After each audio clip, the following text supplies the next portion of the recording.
Halo kawan pajak, ketemu lagi di TKP Teras Kawan Pajak, podcast Kanwil DJP Sumatera Utara 1. Di sini kita akan ngobrol-ngobrol asik seputar perpajakan, seasik kalau kawan pajak ngobrol di teras rumah sendiri. Karena ini adalah Teras Kawan Pajak.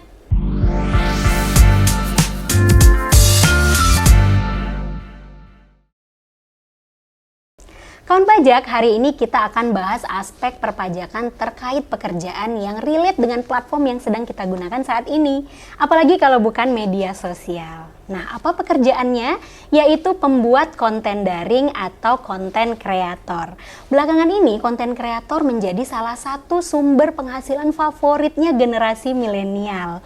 Nah, apa saja aspek perpajakannya? Kamu yang sedang menekuni bidang ini atau yang akan menekuni bidang ini wajib menyaksikan podcast kita sampai akhir. Dan untuk membahas tema kita kali ini, kita sudah kedatangan seorang tamu, yaitu penyuluh pajak dari KPP Pratama Medan Poloniad dengan Bang Rudi Wijaya. Halo Bang Rudi. Halo Fitri, halo kawan pajak. Jumpa lagi di podcast Kanwil DJP Sumatera Utara 1. Bang Rudi udah menemani kita beberapa kali nih ya Bang ya di podcast Kanwil DJP Sumatera Utara 1 TKP. TKP Fitri. Iya. Nah, hari ini Bang kita akan membahas aspek perpajakannya konten kreator, Bang. Baik Fitri, ini seru nih Fitri nih ya. Seru. Jadi memang konten kreator ini sekarang seperti sudah menjadi pekerjaannya favorit generasi milenial, benar ya Bang? Fitri. Nah, tapi mungkin di kawan pajak atau di pembuat konten kreator nih masih terdapat beberapa kebingungan nih Bang.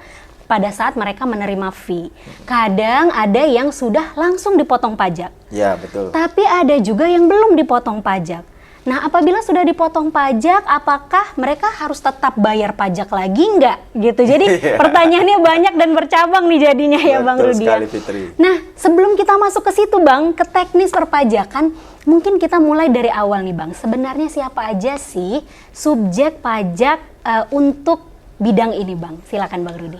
Baik Fitri, ini karena bidang yang sangat eksis ya Fitri ya sekarang ya. Jadi untuk bidang yang tadi Fitri katakan tadi, konten kreator ya, yang menjadi subjek pajak tentunya pelaku industri kreatif di bidang pembuatan konten daring itu sendiri Fitri. Contohnya apa gitu ya? Contohnya pertama desainer grafis gitu ya, desainer situs, fotografer, videografer, selebgram termasuk YouTuber, ya Bang? Oke. Itu banyak lagi Fitri, itu bisa kita kembangkan karena zaman sekarang kan zamannya sudah media sosial dan dan pekerjaan ini saya rasa nanti akan berkembang terus Fitri. Nah, itu tadi contoh-contohnya Fitri. Oke, itu tadi diantaranya kawan pajak siapa-siapa sih yang termasuk subjek pajak dalam bidang ini, bidang konten kreator atau pembuatan konten daring ini ya Bang. Betul Fitri. Ya? Nah, ketika kita sudah berprofesi seperti itu Fitri, tentunya kan kita punya penghasilan. Iya benar. Jangan lupa mendaftarkan diri Fitri sebagai wajib pajak. Betul sekali Bang Rudi. Nah, syaratnya gampang Fit. Cukup KTP sama KK saja dan mendaftarnya juga online Fitri. Oke. Nah, di mana? Di situs irek.pajak.go.id. Oke, berarti sekarang pendaftaran NPWP udah nggak ada lagi yang manual ya Bang Rudi ya. Fitri. Semuanya online dan gratis. Gratis. Betul sekali Bang Rudi. Lalu Bang, tadi kita sudah tahu siapa-siapa saja sih subjek atau pelaku perpajakannya di bidang ini gitu ya. Nah, kemudian kita beralih ke objek Bang Rudi. Sebenarnya objek PPH untuk pekerjaan ini tuh apa aja Bang? Nah, ini harus pelan-pelan Fitri ya, kita jelaskan ya. Nah, tentunya objek dari konten kreator tadi ya, yang secara daring itu adalah penghasilan. Ya, penghasilan ya, dalam bentuk apapun Fit. Dalam bentuk apa saja? Yang dapat menambah kemampuan ekonomis dari seorang konten kreator tadi. Contohnya nih, contohnya adalah fee atau biaya jasa pembuatan segala jenis konten termasuk bonus yang diterimanya. Bang. Yang kedua, jasa endorsement. Nah, ini selebgram nih. Ini paling sering nih Bang, paling sering nih. Ya kan? Nih dapat endorse diterima ya kan? Bentuknya bisa jadi barang, bisa jadi uang ya. Itu menjadi penghasilan juga, Fit. Nah, nanti kalau barang akan disesuaikan dengan nilai pasar, berapa harga barang itu di pasar. Oh, berarti Gitu. dalam bentuk barang pun itu termasuk kategori penghasilan ya, Bang? Betul, Fitri. Oh, oke. Itu tadi Lanjut, barang apalagi ya. nih, Bang? Lalu ada juga nih konten kreator yang kerja nih di perusahaan apa namanya videografi contohnya ya. Itu kan bener-bener. nerima gaji, Pit. Iya. Upah, bonus ya. Dari perusahaan ya, Dari Bang? perusahaannya. Oke. Itu ya kalau dia sebagai karyawan. Atau dari Google AdSense, Pit. Apa ini Google AdSense ini, Bang? Nah, jadi penghasilan kan dari review nih, review ya per klik Iya. ya. Misalnya nih, Oh, oke. dari selebgram juga bisa nih. YouTuber nih ya, ada nerima penghasilan revenue ya dari per klik di Google itu dapat penghasilan, Fit. Oke, jadi itu dia tadi sumber-sumber penghasilannya Iya, ya, Bang. betul Bisa sekali, aja Fit. dari fee, dari bonus, Dari gaji, kalau ya. dia bekerja sebagai karyawan ya, Bang. Jasa endorsement, Google AdSense, termasuk Fit. dari Google AdSense juga Iya, ya, Bang betul. Rudi ya. Oke, nah ini kita udah tahu nih, Bang. Tadi siapa saja pelakunya, kemudian objek Objeknya, pajaknya apa. Kemudian yang mau kita tahu lagi nih, Bang, sebenarnya bagaimana sih pengenaan pajak atas penghasilan yang didapatkan oleh orang-orang yang bekerja di bidang ini, Bang? Nah, Ya. apakah termasuk UMKM nggak ini, Bang? Si pekerja-pekerja konten kreator ini? Oh, baik, Pit. Nah, ini kita jelaskan dulu nih, Pit. Nih, Iya. UMKM itu seperti apa gitu ya? Ya. Sebelumnya agar bisa kita membedakan yang mana UMKM, yang mana pekerjaan bebas gitu ya. Oke. Jadi Oke, gini, Bang Rudi. UMKM itu, Pit, kan ada dasar hukumnya nih. Iya. Di Peraturan Pemerintah Nomor 23 Tahun 2018. Sekarang itu dengan Peraturan Pemerintah Nomor 55 Tahun 2022. ya, Bang, ya? Nah, Oke. itu UMKM itu, Pit, orang pribadi Iya. ataupun badan usaha dalam bentuk koperasi. Kalau tadi orang pribadi ya. Tadi ada orang pribadi nih. Lalu badan usaha nih. Badan usaha. Bentuknya apa? Bentuknya bisa jadi koperasi, persekutuan komanditer, CV ya, Bang, ya, CV ya. firma, perusahaan terbatas, atau badan usaha milik desa. Oh, Ya. termasuk. Nah, yang menerima penghasilan dengan peredaran bruto tidak lebih dari 4,8 miliar dalam 1 tahun, Fit. Oke, berarti omsetnya tidak Omset, lebih ya, Bang. nah. Paling tinggi 4,8 miliar. Ya, itu tadi pengertian dari UMKM. Oh, ya. itu kawan pajak. Lalu pekerjaan bebas nih, Bang, Nah, pekerjaan bebas tentunya kalau pekerjaan bebas itu selain dari UMKM tadi, ya kan? Selain dari UMKM tadi. Nah, definisinya bisa kita lihat di PP nomor 55 tahun 2022. Oh, disebutkan ya, Bang? Disebutkan. Di PP 55. Contohnya tuh? apa nih? Contohnya ya, contohnya tenaga ahli yang melakukan pekerjaan bebas seperti pengacara, Oh. akuntan, arsitek, dokter, konsultan, notaris, PPAT, pejabat pembuat akta tanah. Iya. Lalu penilai, Pit. Penilai dan aktuaris. Nah, Oh, itu satu ya. Itu satu. Itu Lalu poin ada pertama. lagi nih, pemain musik. Oh, ini yang kesenian nih berarti. Ya, kesenian. Pemain musik, pembawa acara, penyanyi, pelawak, bintang film, bintang sinetron, bintang iklan, sutradara, kru film, foto model, pragawati. Nah, pemain drama dan penari itu di bidang seni. Itu termasuk Oke. kategori dari pekerjaan bebas ya. bebas. Oke, selanjutnya Lalu apa ada lagi olahragawan, termasuk pekerjaan bebas, Pit. Penasehat, Iya. pengajar, pelatih, penceramah, penyuluh nih. Oh, penyuluh juga. Penyuluh. Kalau bukan karyawan ya, Kalau Bang. bukan karyawan. Dan moderator. Oh, oke, Nah, oke. itu termasuk juga jenis pekerjaan bebas. Lalu pengarang, peneliti, penerjemah, agen iklan. Agen iklan juga termasuk Agen ya, Bang? iklan. Lalu pengawas dan pengelola proyek. Oh, oke. Nah, perantara juga. Lalu petugas penjajah barang dagangan yang Oh, itu juga ada ya, termasuk. petugas Iya, penjajah iya, barang iya, dagangan ya. Agen asuransi juga. Agen asuransi Lalu juga, distributor perusahaan pemasaran berjenjang atau penjualan langsung dan kegiatan lainnya. Oh, itu tadi itu termasuk pekerjaan bebas Pekerjaan ya, Bang bebas. ya. Oke, Nah. oke. Nah, tadi di awal, Bang, kita udah sebutkan profesi dalam dunia konten Konten kreator kreator. ini. Tadi termasuk selebgram dan YouTuber udah di Ya. dalamnya ya, Bang ya. Nah, apakah jika tadi tidak termasuk nih ke dalam pekerjaan bebas yang sudah Bang Rudi sebutkan, Yang tadi di ada banyak sekali. Peraturan Pemerintah Nomor 55 ya, Iya, Pit, ya? yang ada di PP 45. PP 55. PP 55, apakah bisa dia menghitung pajaknya sebagai UMKM, Bang? Betul sekali, Fit. Bener ya? Iya. Oke. Tadi nggak ada ya konten kreator ya? Iya. Ya, konten kreator. Nah, namun Fit, apabila konten kreator ini, ya kan, berkeinginan untuk dikenai pajak penghasilan berdasarkan pasal 17 di luar UMKM, Iya. itu boleh, dibolehkan. Berarti boleh memilih? Boleh memilih ya, oke. Boleh Apakah memilih, pakai perpajakan UMKM atau perpajakan umum berarti iya. ya, Bang ya? Kalau dia berkeinginan dikenai PPh pasal 17, Fit, nah, maka ya, konten kreator ini selanjutnya tidak boleh menggunakan skema dari tarif PPh UMKM. Jadi di awal dia memilih dulu nih. Dia mau memakai skema UMKM atau skema dengan tarif normal pasal 17. Oke. Jadi kalau dia mau menggunakan UMKM, silakan. Silakan. Kalau dia memilih menggunakan tarif pasal 17 Undang-Undang PPh, maka kedepannya nggak boleh lagi balik ke UMKM. Betul, ya, Bang Fit. ya. Oke. Berarti gitu dia kawan pajak.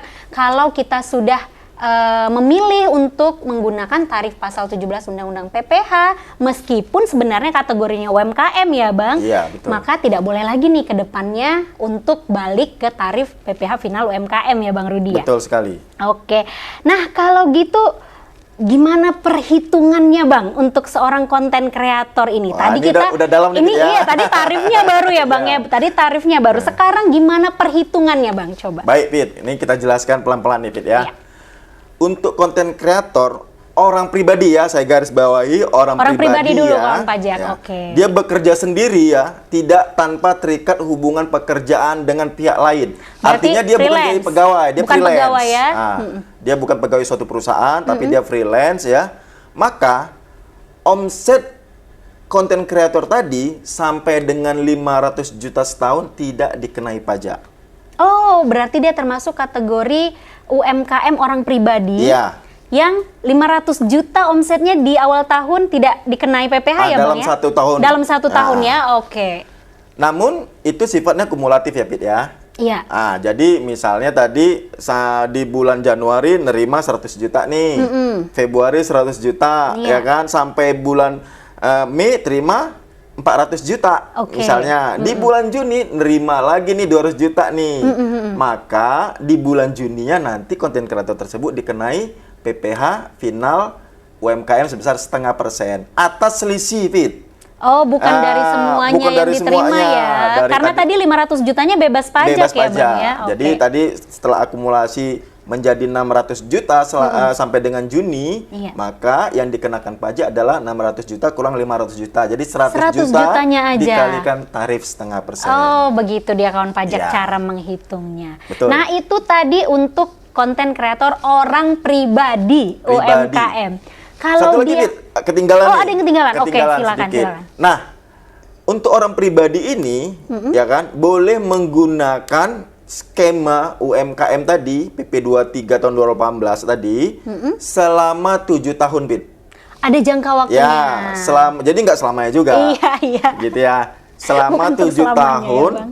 sejak PP 23 tahun 2018 diundangkan atau berlaku. Oh. Atau Atau sejak terdaftar jika baru terdaftar sekarang. Gitu Oh, loh. Hitungan gitu. 7 tahunnya itu kalau orang pribadi konten kreator tadi terdaftar sebelum 2018, maka hitungan 7 tahunnya sejak 2018. Oke. Ketika baru terdaftar sekarang tahun 2023 misalnya, Iya. maka hitungan 7 tahunnya sejak dia terdaftar saat ini. Oke, jadi dia hitungannya 7 tahun sejak terdaftar, tapi kalau sudah terdaftar sebelum 2018, hitungan 7 tahunnya dimulai dari 2018 Betul ya, sekali, Bang ya. Pit. Oke, itu dia yang UMKM atau konten kreator orang pribadi. Orang pribadi. Kalau konten kreatornya ini bentuknya badan, Bang, Nah, gimana? ya bisa kan? Konten kreator itu bentuknya badan, Iya, boleh. berbadan Nah, usaha nih misalnya. kalau dia bentuknya badan usaha, Fit, dikenakan tarif 0,5% dari omsetnya setiap bulan. Sama dong sama orang pribadi. Sama, cuma orang pribadi tadi mendapat fasilitas tadi 500 juta. Oh, ya itu kan? perbedaannya, Nah, kawan bedanya itu. pajak. Kalau Iya. untuk badan tidak mendapat fasilitas sampai 500 dengan 500 juta juta ya. tadi. Jadi berapapun penghasilannya dikenakan tarif 0,5% dari omset. Nah, Oke. berlakunya kapan gitu ya? Iya, tadi kalau orang pribadi 7 tahun, Bang. Nah, Iya. kalau untuk badan hukum itu paling lama 3 tahun, ya. Untuk bentuknya perseroan terbatas. Untuk PT 3 tahun aja Ya. kawan pajak. Untuk selain PT itu 4 tahun. Contohnya apa? CP, koperasi itu ya. Itu 4 tahun. Oke. Nah, sejak kapan? Yang tadi sama. Sama ya dengan orang pribadi tadi Ya. ya Bang ya. Kalau dia tadi terdaftar setelah 2018. sebelum 2018, maka Hitungannya mulai dari 2018. Kalau terdaftar saat ini, berarti mulai saat ini. Oke, itu dia tadi kawan pajak. Bagaimana cara menghitungnya ya Bang, dan kapan bisa digunakan tarifnya? Berapa lama ya Bang Rudi? Nah, ini jadi teringat sesuatu nih Bang Rudi. Kalau ada konten kreator yang berbadan hukum, pasti ada karyawannya. Betul. Nah, gimana nih dengan konten kreator yang profesinya ini adalah di suatu perusahaan atau terikat pekerjaan, pegawai gitu Bang? Gimana cara menghitung pajaknya? Nah, untuk konten kreator yang orang pribadi sebagai karyawan, tentu pajaknya atau penghasilannya telah dipotong PPh pasal 21 namanya Fit. Oleh badan hukumnya. Oke. Oleh badan hukumnya ya, badan hukum si perusahaan dia tempat kerja. Nah, betul. ketika dia telah dipotong PPh pasal 21 ya Fit ya, pemotongan yang dilakukan oleh perusahaan tadi bisa dijadikan kredit pajak namanya Fit. Oke, nanti di SPT Di tahunan SPT ya? tahunan, kredit pajak akan diperhitungkan menjadi pengurang pajak di SPT tahunannya. Oke, berarti kalau konten kreatornya ini sebagai pegawai atau karyawan, dia berlaku perpajakan sebagaimana pegawai pada umumnya ya, betul, Bang ya. Berarti ada dipotong dari perusahaannya gitu ya Bang ya. Nah oke Bang Rudi, tadi itu udah sekilas tentang konten kreator yang UMKM, juga yang kalau dia bekerja sebagai pegawai atau karyawan. Nah, kalau si konten kreator ini dia bukan termasuk kategori UMKM, Bang. Tadi kan UMKM nih 0,5%. Kalau nggak termasuk kategori UMKM gimana, Bang? Baik, Fit. Nah, bagi konten kreator yang tidak sebagai UMKM ya, tentu omsetnya ini melebihi 4,8 miliar. Iya, benar. Nah, ketika konten kreator ini melebihi 4,8 miliar, maka diwajibkan ya menyelenggarakan pembukuan.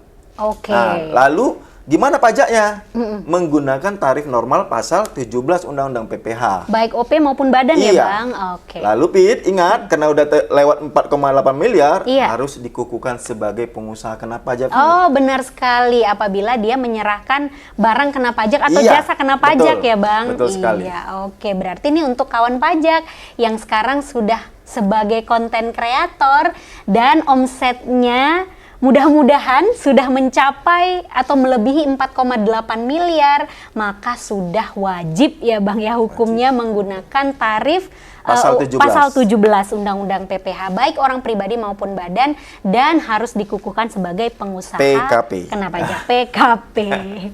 Nah, itu dia Bang tadi untuk yang non UMKM nih. Nah, terus gimana nih Bang kalau seorang konten kreator dia bekerja lalu pajaknya sudah dipotong langsung sama pihak yang memberi pekerjaan? Gimana kira-kira Bang? Apakah harus bayar lagi atau gimana sih caranya untuk laporannya perpajakan? Baik, Pit. Nah, ketika konten kreator tadi, contohnya orang pribadi nih, Pit. Iya. Ya kan? Nah, memberikan jasa kepada pihak ketiga, lalu pihak ketiga itu memotong nih PPh pasal 21 atau pasal 23 nih.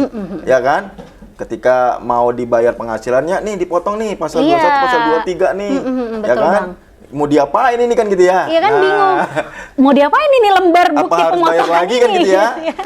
Nah gini Pit, bukti pemotongan yang dilakukan, yang diberikan oleh pihak ketiga tadi, apakah itu PPh pasal 21, PPh pasal 23 untuk badan hukum, Iya. itu bisa menjadi pengurang pajaknya di SPT tahunan, Pit. Oh. Nah, tadi iya. kan misalnya dia omsetnya tidak jadi, belum 4,8 miliar dan Iya. dia kan harus dikenakan PPh final sebenarnya. Iya benar, Ya. benar.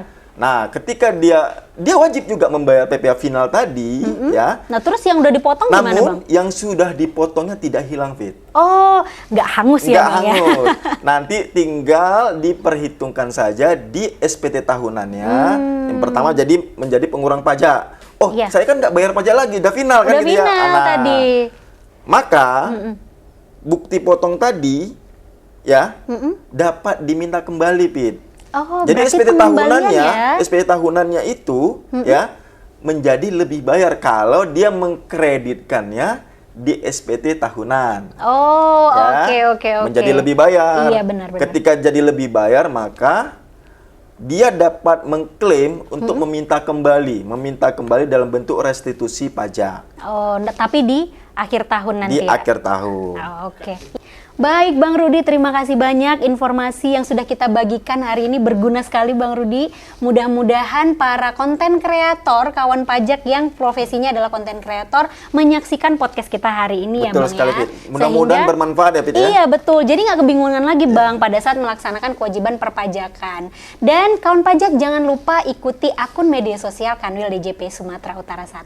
Ada Facebook, Instagram, Twitter, dan TikTok di Pajak Sumut 1, juga YouTube di Kanwil DJP Sumatera Utara 1, juga media sosialnya KPP Pratama Medan Polonia. Ada Facebook, Instagram, dan Twitter di Pajak Medan Polonia, dan YouTube KPP Pratama Medan Polonia.